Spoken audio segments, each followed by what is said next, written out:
మేఘాల్లో సన్నాయి రాగం మోగింది, మేళాలు తాళాలు వినరండి, సిరికి శ్రీహరికి కళ్యాణం కానుంది, శ్రీరస్తు శుభమస్తు అనరండి.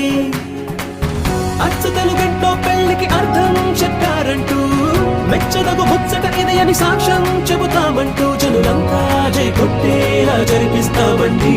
అందాల కుందనపు బొమ్మవని